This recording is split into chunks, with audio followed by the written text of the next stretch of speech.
Hello everybody, we are the Geeks and the Giants. I am Manto and these are the guests for today, Seb and Kat. Hello guys. Today Hello.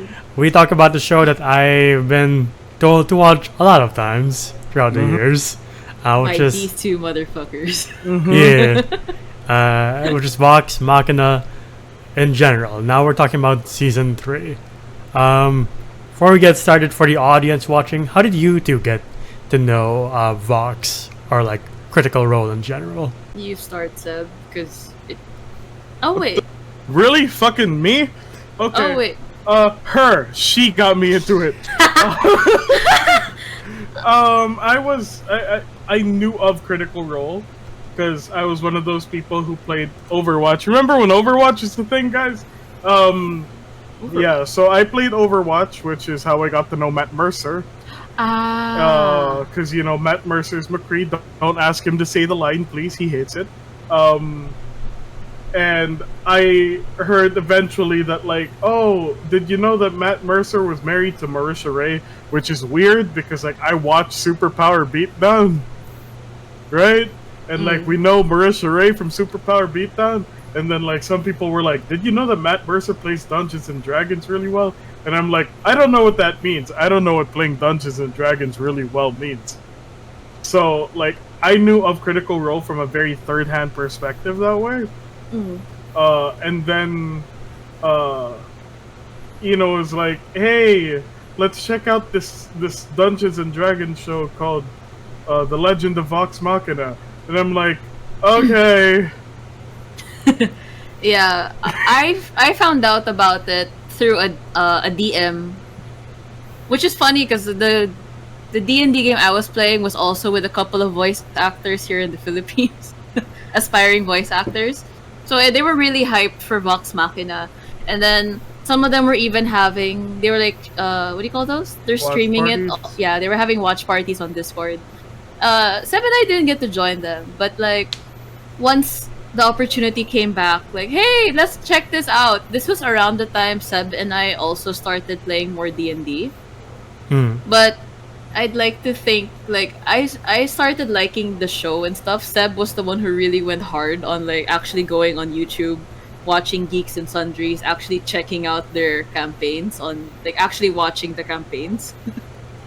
Which is, yeah, it's really cool. So, Like, 6 episodes away from finishing Campaign 2. And if I wasn't so busy, I would have been done with it, like, February. yeah. How about you, Enzo? Yeah, and so how? Honestly, I've heard whispers before you two mentioned it. I was like, oh, there's a show based on Critical Role's campaigns, and I've heard of Critical Role because it's comprised of, like, as Seb mentioned, voice actors, like well-known voice actors, from Matt Mercer to Ashley Johnson to even Travis Willingham. So I'm Laura like, Bailey. or Bailey. So I'm like, all right, that sounds cool. But like, with the runtime for each campaign, I was like, oh, my sweet attention span can't handle that. But you can watch all these movies you review? Apparently, my neurodivergent brain works weirdly, apparently. But yeah, and then Seb like mentioned it a couple of times, and then it's just like a nudge at first, and it became more like a push, and I'm like, oh, okay, A shove. yeah, like I should watch this. After the third or fourth time, I was like, well, I guess it doesn't matter. It's just my opinion after all, you know, no one cares. And, and then he started playing D&D with us. I think that was one of the things that actually pushed you. Yeah, Like, you actually played D&D with us, realize that it The storytelling is a big factor. yeah. yeah, By the way, for people who play D&D who are going to watch this, he played D&D with a character that had no background. yeah, no, Right. Yeah. It's alright though. I played most of Spider-Man without touching the skill tree, so we've all done dumb things before. yeah. But like going into this show, Seb mentioned that they consistently had like a 90 plus score on like every review board. I'm like, Wow. that's interesting. I wonder how they can keep this up, and like through seasons 1 and 2, I'm like, yeah, I can see why they kept this up for a while. And with season 3, I'm like, yeah, I don't see the score going down anytime soon. Like with most D&D campaigns, I would say it definitely is the story that keeps it going, and with the stories, the captivating characters from like Keelet, Vax, why am I blanking? Scanlan, Grog, Rog. Pike, Pike, Yeah. Trinket. Trinket. Also helps that like the villains from season 2 and 3 are like dragons, and I like dragons as much as I like the dinosaurs. As people Oh, in right, these 'cause- no. Yeah, it's fucking loser. Grabe. It's like all people with scales. Yeah. It's like, they're much bigger and they breathe fire or poison.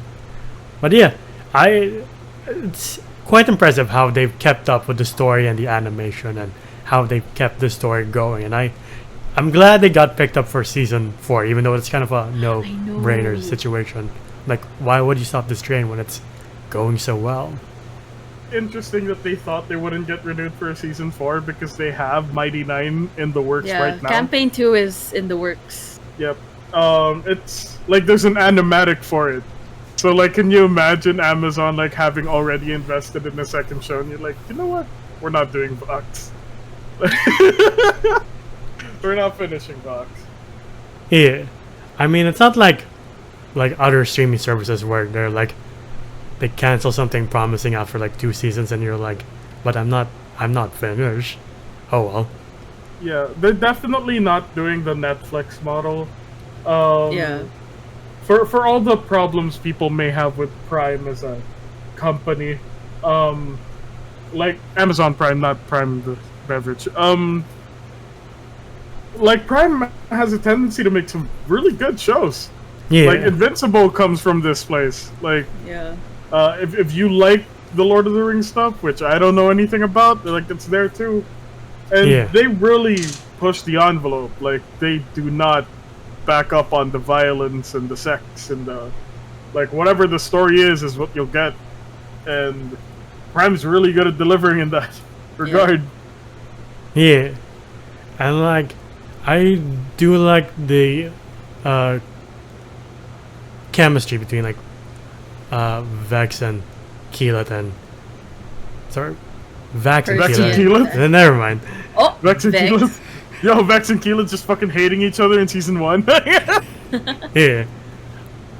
Vax, Keelet, Vex and Keelet. yeah. Okay. Yeah. Vex and fuck, I forgot his name. Percy. Percy, yeah. And Percy. like, Huh? Nothing. it's quite impressive how the threads that were started in like season 1 continue to this season and wrap up pretty nicely, I would say. It's not wrapped up yet. Like, we still actually got one big thing to go. I'm still That is waiting true. for Joe Manganiello to come back into the fold, actually. Right. Oh. Joe Right. Manganiello does something so big that it affects not just this campaign, but Dungeons and Dragons as a whole. This is the campaign that made him canon. It put him in other books. Like, it put him in, like, actual Dungeons and Dragons, like, mojo books and shit. Oh yeah, he should definitely Yeah. make a cameo I'm- next season. Yeah. If next season was where it ends. Because if next season's where it ends, then sure. But Joe arrives for the last arc.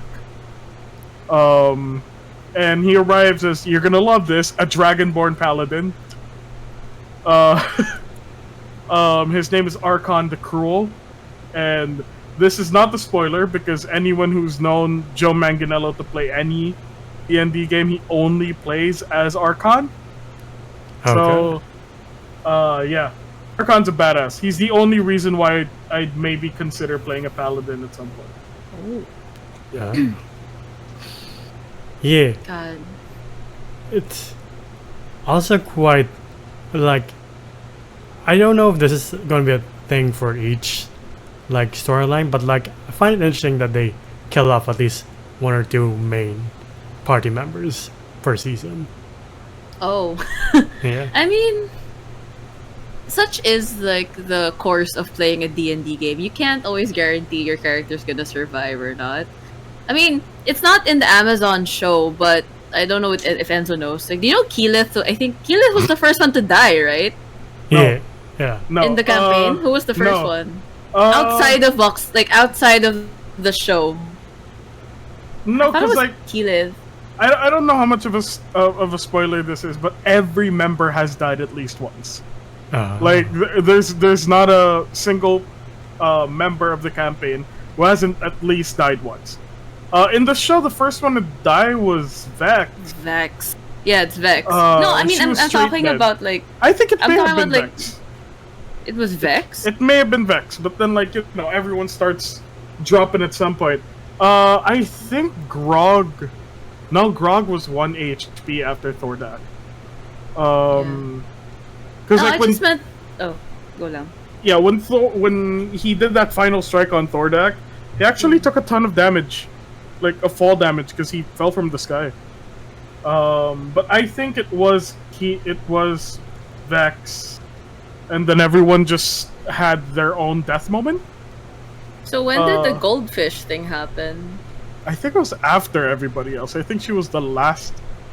As a goldfish, she basically goes down. Yeah, you go. Yeah, she goes down. She falls into a waterfall, and she's supposed to wild. Yeah, she swan dives. She's supposed to wild shape into a different animal, but she turns into a goldfish. So that's how she dies. Which is why they made a nod to it in the Chateau Short Halt scene when she comes off as a goldfish. I think that was their little reference to that. Because it was off of a waterfall, but I don't think she knew that at the bottom of the waterfall were rocks. So she thought that the bottom of the waterfall was just water. So she went for goldfish, and then Matt was like, "You sure?" So she fell like 100 feet down. And the goldfish has like 1 HP. Yeah. So the rest of the damage carries on to the person who wild shapes. So Keyleth was just dead. Oh damn. By the time she became Keyleth again. And it's a very like. I haven't watched the campaign, but it really feels like it was one of those downtime moments where like everything else would have gone okay had she not accidentally killed herself. Yeah. I don't think it's gonna happen in the campaign, because I think it might not serve the story too much to animate it. Yeah. So that's why they only did a nod to it in Chateau Short Halt. Yeah. Chateau Short Halt. Yeah. Speaking of this shadow, I've been watching clips on YouTube of like campaign to screen, and like It's really cool. it's impressive how they translated a lot of it. I also find it funny how well they translated that scene with Percy and Vax, with like Vex in the tub, like The hiding. bathtub Yeah. scene. So funny. I had no idea how that was gonna go actually, and I Yeah. didn't expect it to look like an onsen. Well, yeah, because they were picturing it like a fancy tub. A tub, yeah. But I guess in hindsight, it would make it kind of makes more sense. Onsens are a little murkier. And bigger. Yeah, bigger, because like how can you physically not sense another body in the tub? Yeah.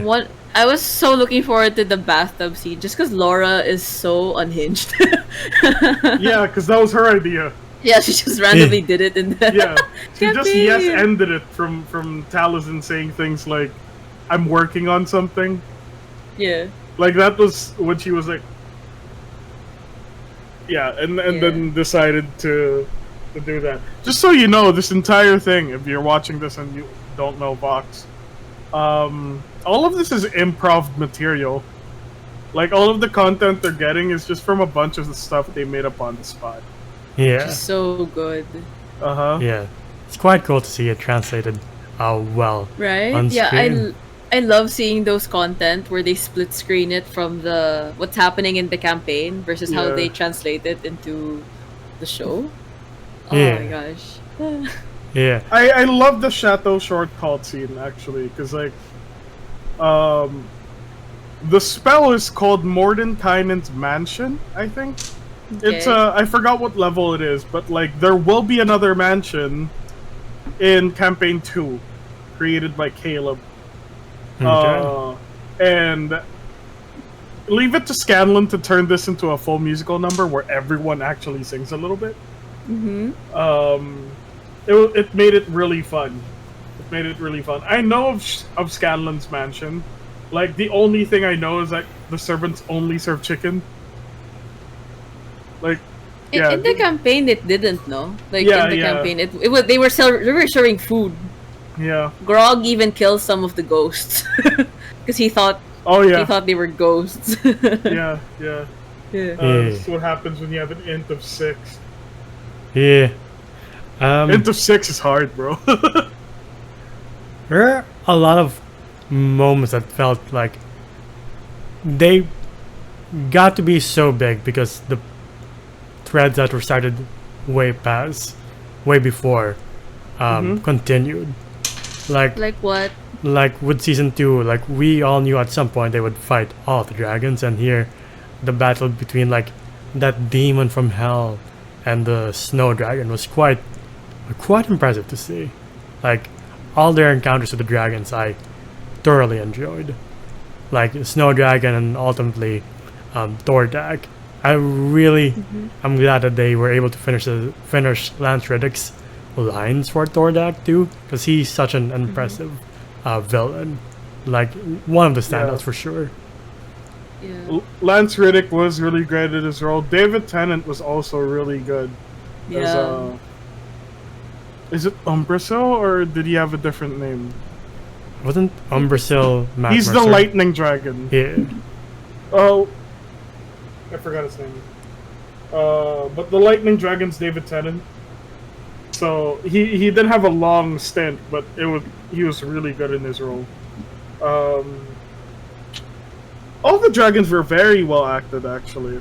Yeah. Yeah. The Chroma Conclave was really impressive to watch. Yep, Chroma Conclave is super well loved in the universe. Campaign. Yeah. I was for the season 3. I was excited for the Rolo arc, like with Ripley. Oh yeah, yeah. I loved Ripley. They gave them way too much chemistry. I know the tension between Percy and I was like, I know Ripley. they're supposed to be enemies, but I Yeah. kind of like what I'm seeing. this season. Yeah. Why she had to tie him up like that and get so close to his face? Right. Oh my Get closer. God. Stop. Yeah. Oh my. Yeah, that's another villain I really enjoyed. Like that storyline ended quite satisfyingly for me.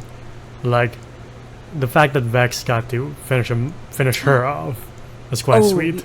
You See how they know. finished her off in the campaign. Oh yeah, you know what? In the campaign, it wasn't just Vex and Vax. It was everyone but Percy, because Percy was.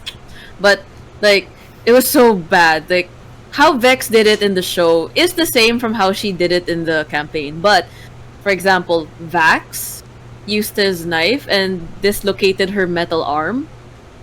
Scanlan branded the Whitestone logo on Ripley's Rolo forehead. crest. The Rolo crest on her forehead. I forgot what Keyleth did. I think she used the vines. Yeah, she did something. something with her vines. She did something with her vines. Like, every Vox Machina character took it fucking personally.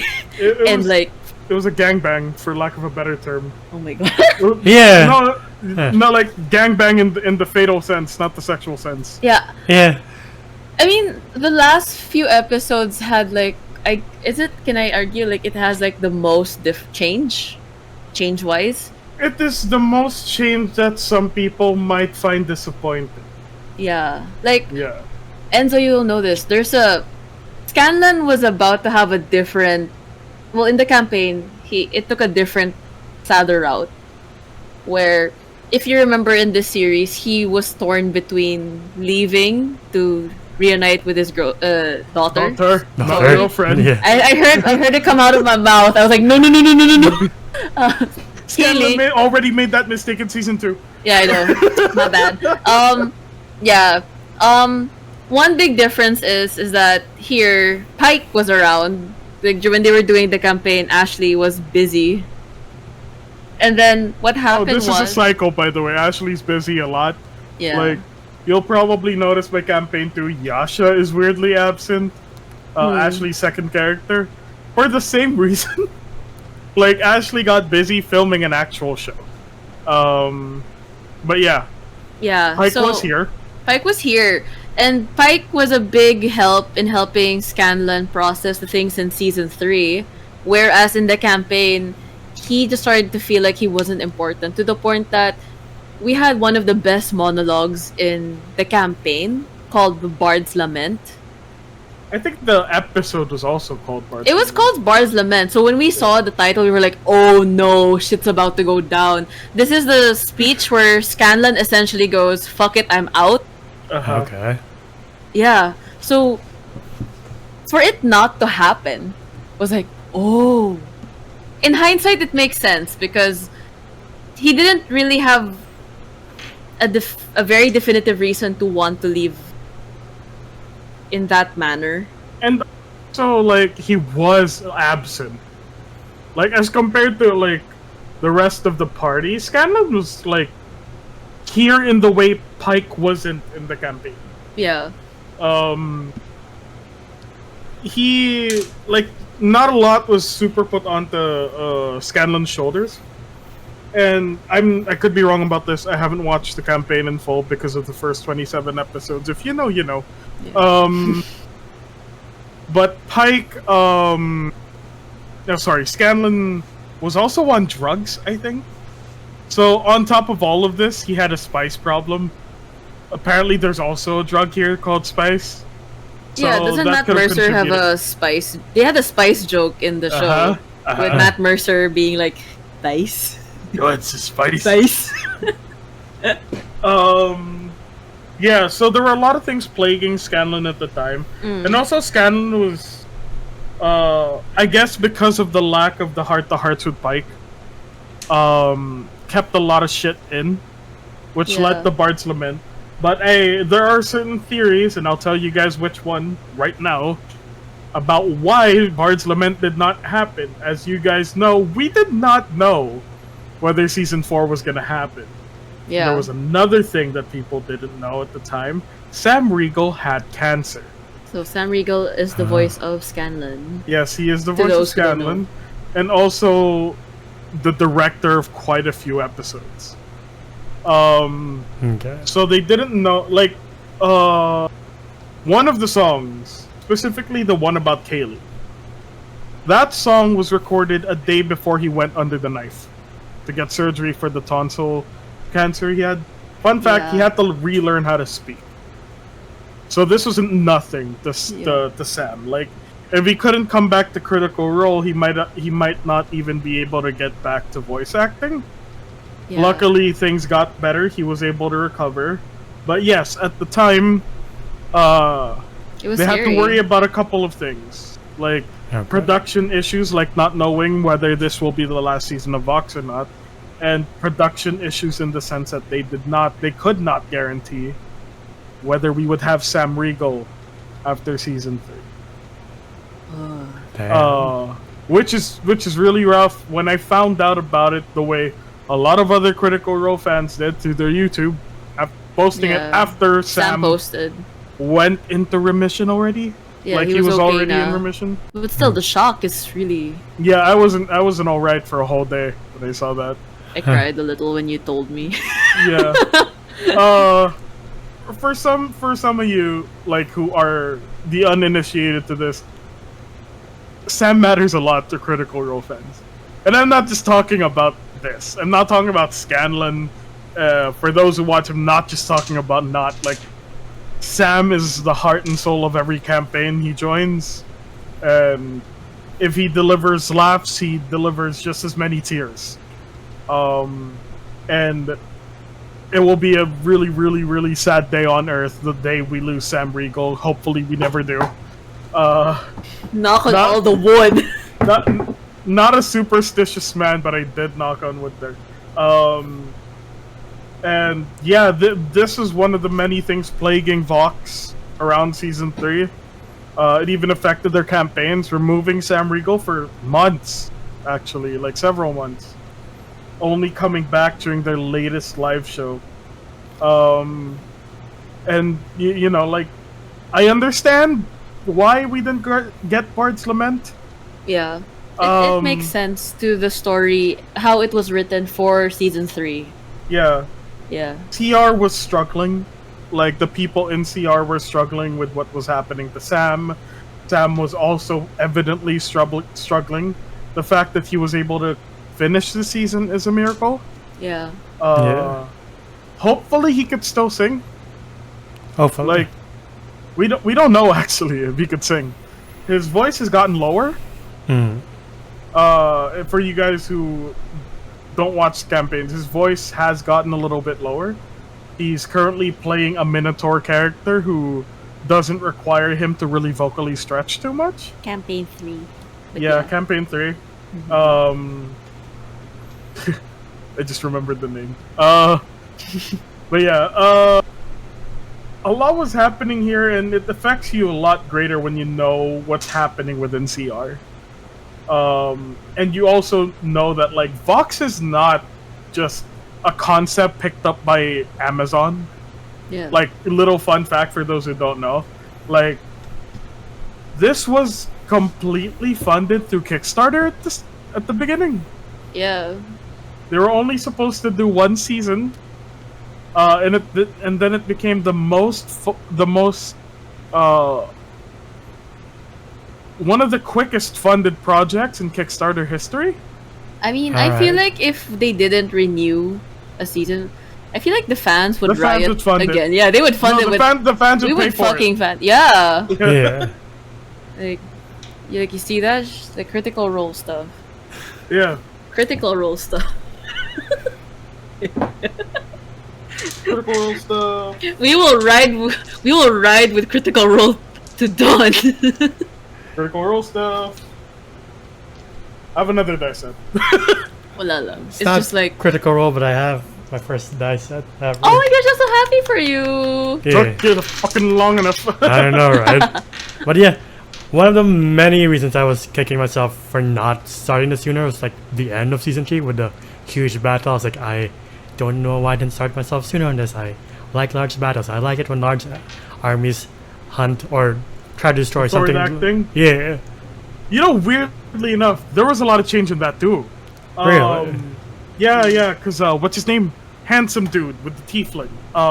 No, not Ford. Cash? Cash did not die in the campaign. Cash Huh. is fine. He got married in the campaign. Yeah, and like by D&D standards, this guy's dead.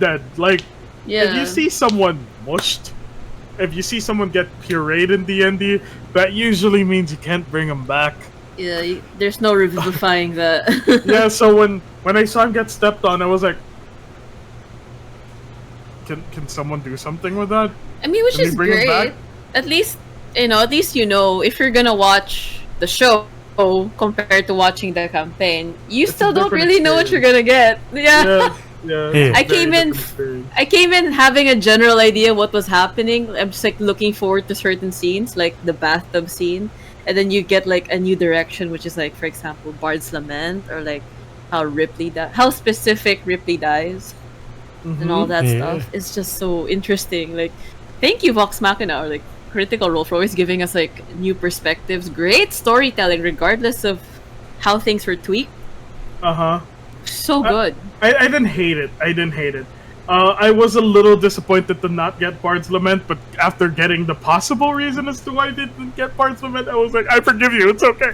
Yeah, I mean, it does make sense. Like, there is more Pike now. Like, he really didn't have a reason in the show to completely have that fallout with the other members. Yeah. Yeah. But, like when Cass got back up again, I was like, you can get up from that? I was like, oh wait, no, it's a ghost. Never mind. But yeah. Right. That's actually why I was like, there's no way.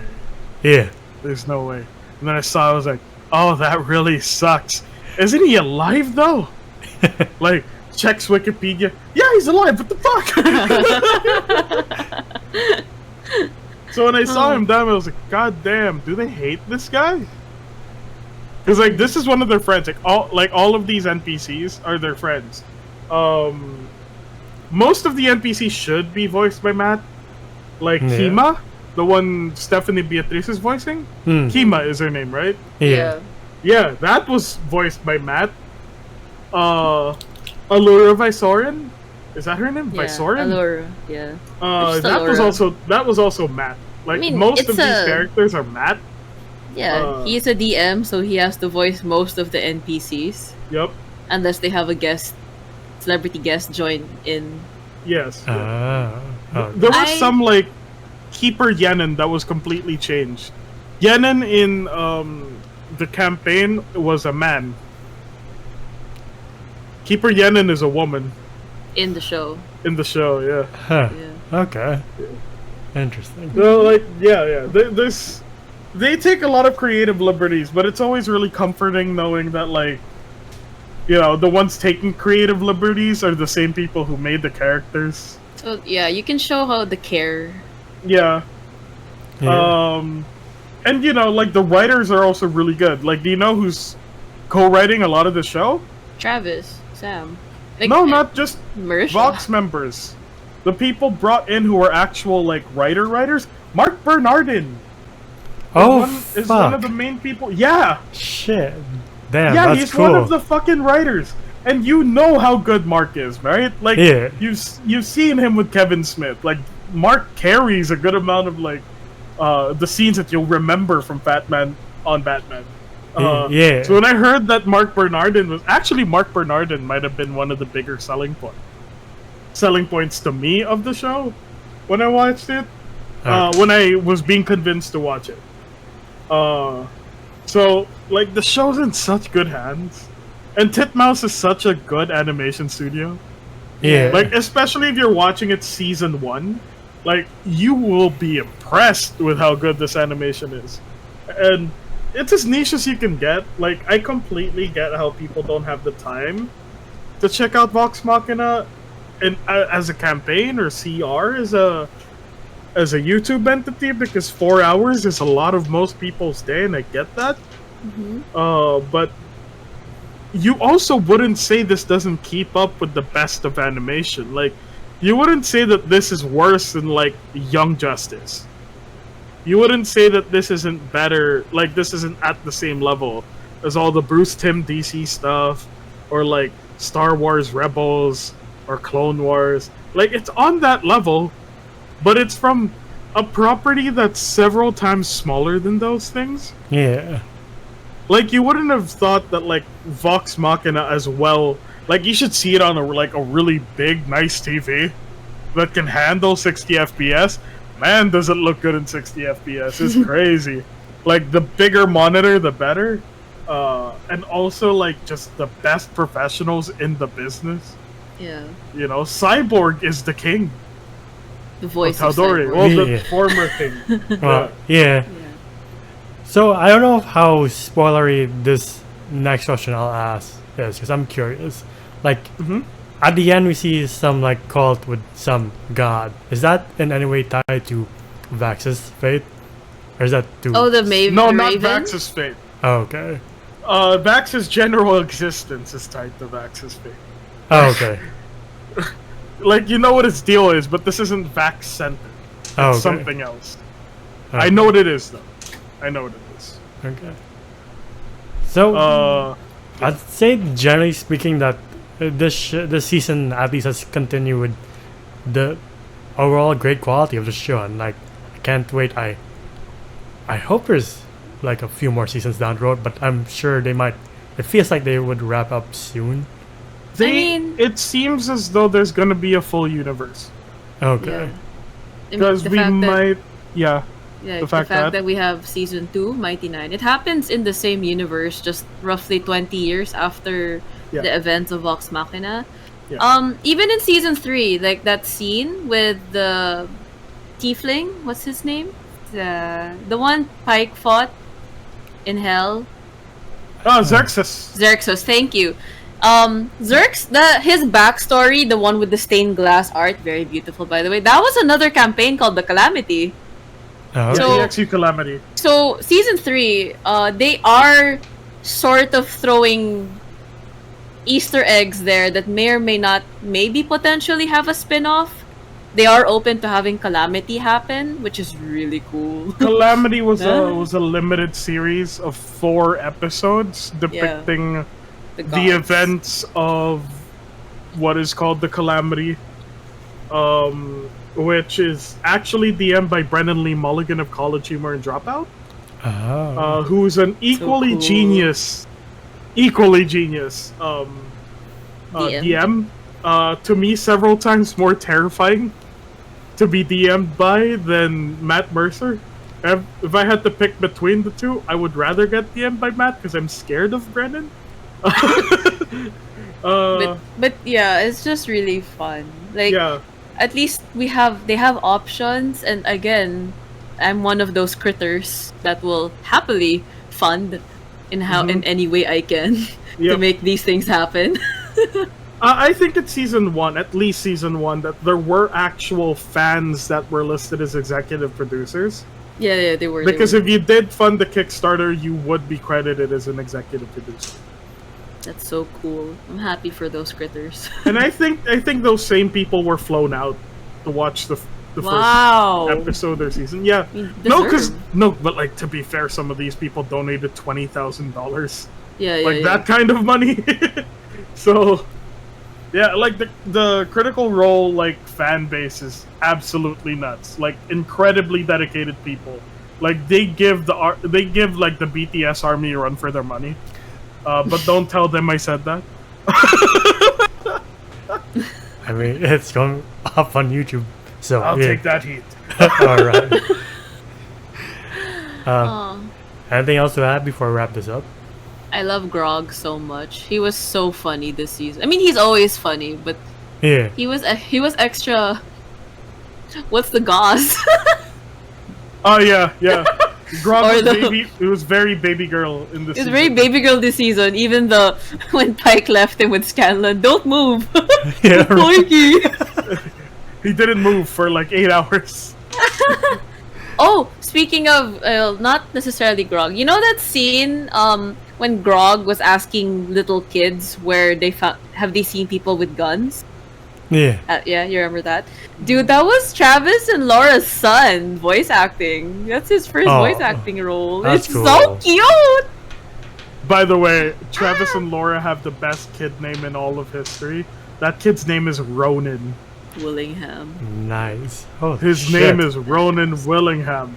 Yeah, and his parents, yeah, his dad was Thor for 10 years. His mom is every sexy woman in every anime and video game you've ever seen. Oh, Yeah. she's Lust from Full Metal Alchemist, for one. She's Mary Jane from the PlayStation Spider-Man stuff. Yeah. Yeah. She's in Yeah. a lot of shows. If not voice acted, she was probably directing it She's to one Abby. degree. In The Last of Us. Yeah. She's Abby in The Last of Us. Big buff hot woman. Yeah. What else? Who does something terrible. Mind you guys, Grog is voiced by the CEO of Critical Role. I didn't know Grog, a that. creature of 6 intelligence, is voiced and played and created by Travis Willingham. So, like, it's such a weird juxtaposition to know that this guy is, like, in charge of pretty much all of the executive, like, for the most part, the executive decisions of this company. What are Well, their yeah. again? I mean, what is their roles? I know Travis is the I CEO. know that, I just know that Marisha's head of creative. I don't know what the rest do. Yeah, I kind of want to Google it. Like, Yeah. But I know Yeah. that the people who are like the most hands-on are, I guess, Travis. inevitably Matt, because he does actually make most of this. mhm. But Marisha is in charge of creating shows and the rest of that. And Travis is the CEO. It's a very Creator-ran company. creator-run company. It's great. You really feel the heart and soul Mhm. from these people. They've also told us straight up, like, they don't do it for us. Which, like, I really respect. They're like, we don't cater the campaign to you guys. I'm sorry. Like Matt has said that in panels. Yeah. He's like, yeah, if you guys aren't happy with the campaign, I don't really mind. Yeah, because it's As for long them. as, yeah. It's nice to know, like, by the way, they were also fairly high level when they started, like, The playing show. on Geek and Sundry. Okay. Because this is a long-running game. Vox This- Machina was not what they were called. Yeah, they were. What was it called? The shits. The shits. Yeah. Yeah, they were the shits. And they did this campaign on Liam, I guess, and Laura's. Liam's birthday. This was just a birthday campaign Oh. Yep. Yep. that just ended up on Geeks and Sundries and then just blown into this wonderful world of Yep. Yeah. Vox Machina. And mind you, like Sam, like Scanlan was not created because Sam was like, "Oh, I wanna play a bard gnome." It's because he asked Liam, because Liam and Sam are best friends. He asked Liam, "What is the worst possible character I could play?" And Liam said, "I guess a bard gnome." And that's how Scanlan was created. Yeah, And now they have a multi-million-dollar company. I know, right? Oh, here, I have the list. Travis is the CEO. Matt is the CCO, mostly world building for Exandria. Marisha Keyleth is the creative director. She's in charge of the shows. Sam and Travis are executive producers of Vox Machina. Liam is in charge of curating community content to be showcased. And Laura is in charge of the merchandise. Like what products to make, overall production, yeah. That's why she's always doing those announcements. Okay. Yeah, and Ashley is the president of the Critical Role Foundation, the charity foundation of CR. Wala lang. I just CRF, okay. yeah, I just wanted to like let it be known, like just how involved the cast is with the company and stuff. Like I love it when they're this into And they're it. all just friends. I know, that's the other they're all thing. friends. They're living the dream. Yeah, they are. They are. They're all best friends who got famous doing best friend things. Yeah. Yeah. And now they're best friends with a show Yeah. about characters they made up for a team that they wanted to call the Shits. The shits. Alright. What would you rate Vox Machina Season 3? 3? Yeah. What? Oh, Season 3 I was like, no. specifically. It's like you did not just rate them 3. Just kidding. No. You go. Me? Hmm. I mean, I originally wanted to give it like an 8.5 to a 9 because again, there were certain things in the campaign I wish. I guess as a person who saw what happened in the campaign, I wanted to see it happen in the show. But like thinking about it a couple of days after watching the whole show in its entirety, I would still give it a 10. Like I like how it's going. At least given everything we knew outside of Vox Machina, it's still a really good story. Most of the things were still pretty thought out. Like they were able to cover most of the bases in the event that season 4 wasn't going to push through. But it is, so yay.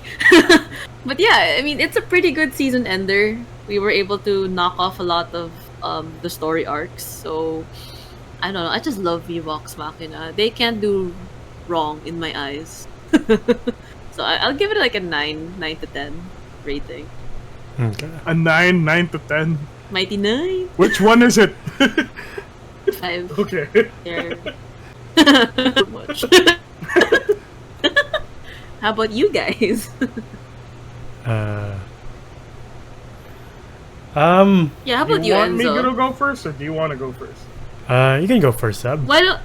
Yeah, let's have Enzo, who's watched it for the very who does not know the campaigns and stuff, rate it last. All So right. we have different factors. put in.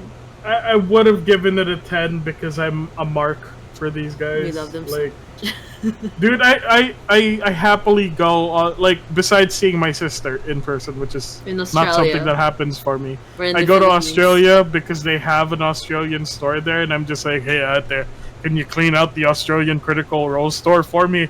Just get me everything. And I do. I actually have all the dice of my favorite characters with me. I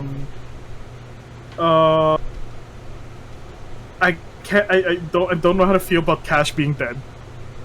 Like I just don't know how to feel about that. I would have been okay with what I would have preferred if He it got was married. Kima or Allura, even though that's pretty big still because Yeah. Kima and Allura show up in other places. Mm. But it just hurts me that Cash died. So for that, I'll give him a 9.5 for sure. Okay. I love you though, Sam. I love you. How about you? Since we've been pressuring you to watch Vox Machina for a while. Our friendship was on the line, actually. If you never checked this out, then I probably would have just never said anything to you ever again. Yeah, we have not bothered Enzo. Like, we suggest things here and there, but Vox Machina was the one that was like, Enzo, Vox Machina, Yeah. please. Yeah. Yeah. Yeah, I can't see myself giving it anything lower than a 9. Like, I'm trying to Right? scratch my head being like, give it something lower. I'm like, why? A great characters, great story, great animation from, as Seb mentioned, a studio that's much smaller than the other animation studios out there. And the writing's pretty good, too. Oh, wait. Before we end this, I do have a question. Did you have a hard time, like, keeping up with, like, how these guys met? Like, did it not make sense to you at the start how they knew each other and shit? At first, I was like, I would like to know more, but like, as time progressed, I was like, I guess they're just friends from the beginning. It was enough for you? Okay. Yeah. Alright. I was just curious, as someone who, like, didn't know the campaigns or, like, expanded further, how he felt about, like, we all started, because everything was pretty well established. Yeah. Just Okay. curious about that. Yeah. And I definitely say it's one of the best shows on Amazon, like right there with Invincible and like the other stuff. Agreed. But yeah, that's It's less stressful than Invincible. that is true. Since For I now, also just know kidding. what's to come in Invincible, I'm like, no, thank you. I'd rather chill with dogs. Oh, yeah. I think I know what's gonna happen in Invincible too, and I don't. Right, The Boys is also from Amazon. Yeah. Amazon doesn't miss a lot, is what I'm saying. Yeah. Any last remarks before we wrap this up? There's a lot. If you guys wanna play a game with Vox Machina skins, they did announce that they have a DLC for the game Wayfinder.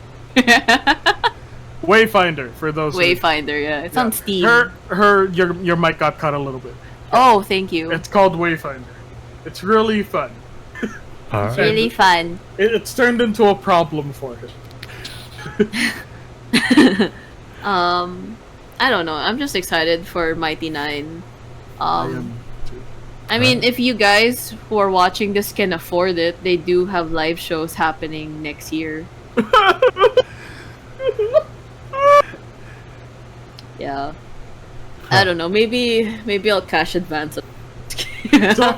Some of them are going to be in New York, but some of them are going to be in In Australia. Australia. Okay. And the campaigns are so fun. Like, you can check it out on their website. Yeah. Like, yeah, we're not sponsored or anything. We're just like, I wish I was, though. I wish I was. That'd be nice. Nice. I would sell my soul just for them to say hello to me, but imagine Damn. a sponsorship. Yeah. Yeah, but ayun. I mean, you're probably watching this because you know about Vox Machina, but yeah, like, swear, just suggest it to everybody. It's a great show. Yeah, all I if can there's say. any takeaways from this video is that you should definitely pressure your friends to watch this show. And yeah, that's been our video on The Legend of Vox Machina Season 3. What do you guys think? What's your favorite season? Who's your favorite character? Whatever it is, whoever they are, comment down below. If you want to see more of us, please leave a like, subscribe, and ding the bell icon to get notified of when we upload next. We're also on Spotify and TikTok to see our best and funniest moments. Spotify to hear us on the go. In the video, Zoda's voices on TikTok and Ends Wolf on Letterboxd. Where can they find you too? You can find me on TikTok at Nekomanan. Alright. Just there. You can find me wherever she is. Like, I usually go where she goes. Yeah. And I guess Twitter as Seb the Harmesis, or X, and Threads, and Instagram, I'm Seb the Harmesis on all of that. Alright. And until the next time, we'll see you then. Bye, everybody. Bye, buddies.